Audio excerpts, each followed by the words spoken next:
Ate Jean, kumusta? Okay Congratulations! Uy, We're here to salamat. award your prize, social media contest, dahil maganda yung inyong post at maraming talaga? reaction. Thank So kayo ang you. winner ng $100 gift card. Oh, thank you so Say much. hi naman sa Bobby. ating Hello. audience. Yeah. Grabe, ang galing talaga ng mga pa-contest ni Bobby. Thank you, Bobby. Okay, thank you. Yeah. So Ate Jean, it's been a while. Tell us about your experience nung nagbenta and nagbumili kayo ng bahay through me. Okay.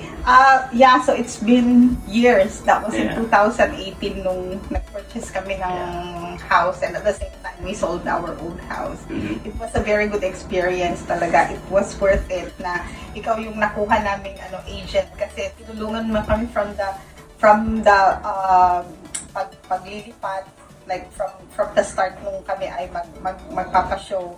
So tinulungan mo kaming mag-clear ng mga ibang mga gamit ng house up to yung pagbubuhat, talagang tinulungan mo kami hanggang nakalipat kami, talagang nandun ka.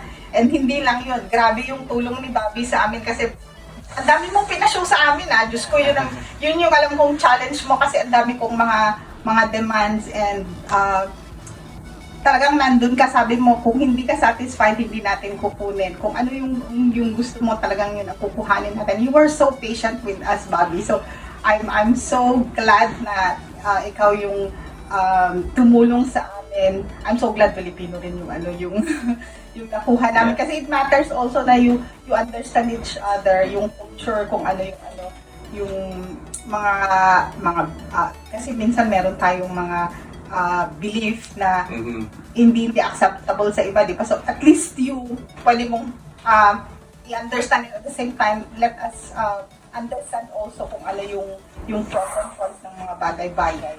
So, we were so happy for the services. Actually, kahit na yung mga anak ko na, di ba? Naging agent ka na rin. Yeah.